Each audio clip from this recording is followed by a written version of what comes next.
तो आज बात करते हैं एक बहुत बड़े सवाल की। एक ऐसा सवाल जो भारत के लाखों सरकारी कर्मचारियों के मन में है। ये सवाल है रिटायरमेंट के बाद की जिंदगी का और दो बिल्कुल अलग-अलग फिलॉसफीज के बीच चुनाव करने का। तो मुद्दा क्या है? मुद्दा यह है कि जिंदगी भर एक गारंटी वाली इनकम चाहिए या फिर मार्केट के उतार चढ़ाव के साथ ज्यादा ग्रोथ पाने का मौका लेना है। मतलब एक तरफ है नई यूनिफाइड पेंशन स्कीम यानी यूपीएस की सेफ्टी और दूसरी तरफ है नेशनल पेंशन सिस्टम यानी एनपीएस की मार्केट वाली ग्रोथ पोटेंशियल। ठीक है, तो चलिए इसे आसान बनाते हैं। आज की हमारी चर्चा के 5 हिस्से होंगे। सबसे पहले समझेंगे कि ये पेंशन का चौराहा आखिर है क्या। फिर देखेंगे कि हम पुरानी पेंशन स्कीम से एनपीएस तक कैसे पहुंचे। इसके बाद एनपीएस और यूपीएस को आमने सामने रखकर तुलना करेंगे। फिर कुछ नंबर देखेंगे कि असल में जेब पर क्या असर पड़ता है।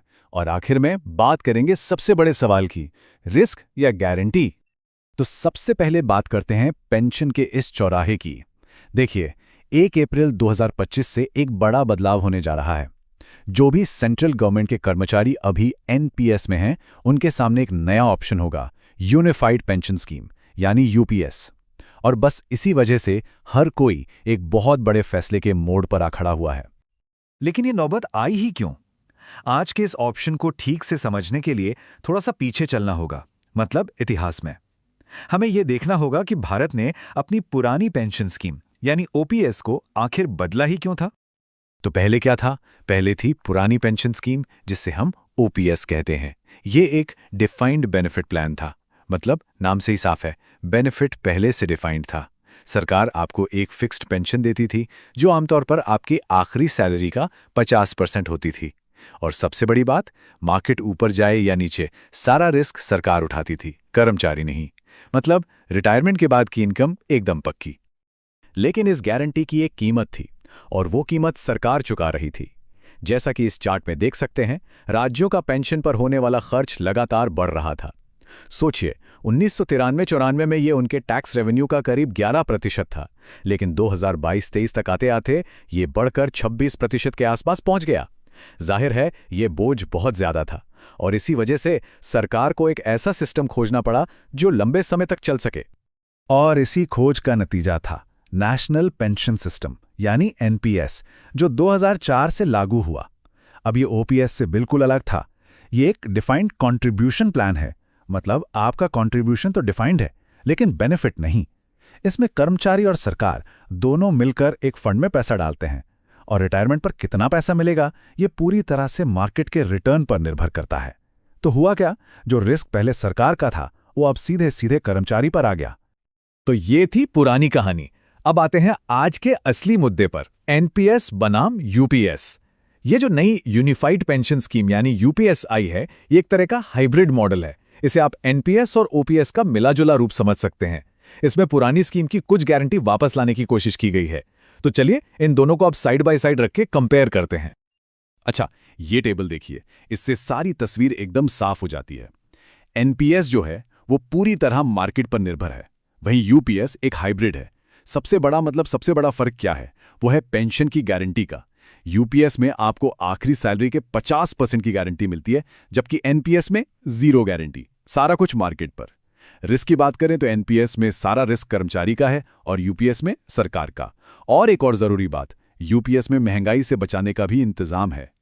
तो जरा यूपीएस को और करीब से देखते हैं, इसमें मिलता क्या है। पहली बात, 25 साल की सर्विस पूरी करने पर आखिरी 12 महीने की एवरेज सैलरी का 50% पेंशन, ये पक्का है। दूसरी, अगर 10 साल से ज्यादा की सर्विस है तो कम से कम 10,000 रुपए महीने की पेंशन की गारंटी है। इसके अलावा स्पाउस के लिए फैमिली पेंशन का भी प्रोविजन है। और जैसा मैंने कहा, महंगाई से सुरक्षा के लिए डियरनेस रिलीफ भी मिलता है, जो बहुत जरूरी है। अब आते हैं एनपीएस पर। एनपीएस की सबसे बड़ी ताकत है फ्लेक्सिबिलिटी और ग्रोथ की आज़ादी। मतलब कंट्रोल आपके हाथ में है। आप एक्टिव चॉइस से खुद तय कर सकते हैं कि आपका पैसा कहाँ लगेगा, या फिर ऑटो चॉइस चुनकर उम्र के हिसाब से सिस्टम को मैनेज करने दे सकते हैं। इक्विटी, कॉर्पोरेट बॉन्ड, सरकारी सिक्योरिटीज, कई ऑप्शंस हैं। इतना ही नहीं, आप साल में एक बार अपना फंड मैनेजर और 4 बार अपनी इन्वेस्टमेंट स्ट्रैटेजी भी बदल सकते हैं। मतलब पूरा कंट्रोल। ठीक है, थ्योरी तो बहुत हो गई, अब जरा नंबरों की बात करते हैं। असल में इन दोनों स्कीम का जमीन पर क्या असर होता है? चलिए एक हाइपोथेटिकल सिनेरियो लेते हैं और देखते हैं कि रिटायरमेंट पर हाथ में क्या आएगा। तो चलिए एक केस स्टडी लेते हैं। मान लीजिए कोई कर्मचारी है जो 25 साल की सर्विस के बाद रिटायर हो रहा है और उसकी आखिरी 12 महीने की जो एवरेज बेसिक सैलरी है वो है 90,000 रुपए। अब इस एक फिगर के आधार पर हम दोनों स्कीम्स का हिसाब किताब लगाएंगे। तो अगर ये कर्मचारी यूपीएस चुनता है तो रिटायरमेंट के वक्त उसे एक लंप सम यानी एकमुश्त रकम मिलेगी और वो होगी 3,44,250 रुपए। ये एक फिक्स्ड अमाउंट है जो स्कीम के फॉर्मूले के हिसाब से कैलकुलेट होता है। और अब देखिए एनपीएस का कमाल। अगर हम एक ठीक-ठाक मार्केट रिटर्न मानकर चलें तो 30 साल के करियर में कुल जमा रकम करीब 1.5 करोड़ रुपए तक पहुंच सकती है। इसमें से 60% यानी लमसम निकालने पर हाथ में आएंगे पूरे 90 लाख रुपए। कहां 3.4 लाख और कहां 90 लाख, जमीन आसमान का फर्क है। लेकिन रुकिए, सिर्फ लमसम से बात नहीं बनती। असली कहानी तो मंथली इनकम की है। अब यहां ध्यान से देखिए, यूपीएस में डियरनेस रिलीफ मिलाकर हर महीने करीब 68,850 रुपए की गारंटीड पेंशन मिलेगी। दूसरी तरफ एनपीएस में जो 40% पैसा बचा उससे जो एन्यूटी मिलेगी वो होगी करीब 20,000 रुपए महीना। लेकिन वो जो 90 लाख का लमसम मिला था उसका क्या? अगर उसे कहीं 8% सालाना के रिटर्न पर भी इन्वेस्ट कर दिया तो उससे हर महीने करीब 66,600 रुपए और आ सकते हैं। तो अब जोड़िए 20,000 और 66,600, ये हो गए करीब 86,600 रुपए महीना, यानी यूपीएस से ज्यादा। तो घूम फिरकर हम वापस उसी सवाल पर आ गए, रिस्क या गारंटी। अब तक जो भी हमने देखा उससे एक बात तो साफ है, ये सिर्फ दो स्कीम्स का चुनाव नहीं है, ये दो अलग अलग फाइनेंशियल फिलॉसफीज के बीच का चुनाव है और ये फैसला बहुत ही पर्सनल होने वाला है। ये तस्वीरें एक तरह से पूरी कहानी बयां करती हैं। एक तरफ है सरकार पर पड़ता हुआ लंबा चौड़ा वित्तीय बोझ और दूसरी तरफ है एक व्यक्ति के पास ज्यादा पैसा बनाने, ज्यादा वेल्थ बनाने का मौका। एनपीएस सरकार के लिए तो पेंशन का बोझ कम करता है, लेकिन साथ ही साथ ये एक आम कर्मचारी को एक बहुत बड़ा कॉर्पस बनाने का मौका भी देता है।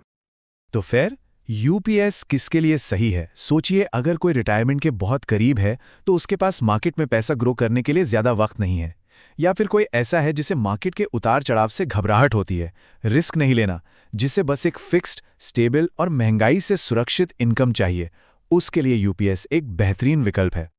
और एनपीएस ये किसके लिए बना है? ये उन युवा कर्मचारियों के लिए है जिनके पास अभी लंबा समय है, मतलब 15-20 साल या उससे भी ज्यादा, जो मार्केट की वॉलेटिलिटी से नहीं डरते और ज्यादा रिटर्न के लिए थोड़ा रिस्क लेने को तैयार हैं। और सबसे जरूरी, जो अपने इन्वेस्टमेंट पर पूरा कंट्रोल चाहते हैं, उनके लिए एनपीएस एकदम सही है। तो आखिर में सवाल बस इतना सा है, रिटायरमेंट के लिए क्या चाहिए? एक प्रिडिक्टेबल सुरक्षा या फिर ज्यादा ग्रोथ की संभावना? और देखिए, इस सवाल का कोई एक सही या गलत जवाब नहीं है। इसका जवाब हर व्यक्ति के लिए अलग है, जो उनकी अपनी जरूरतें, उनकी अपनी प्राथमिकताएं तय करेंगी।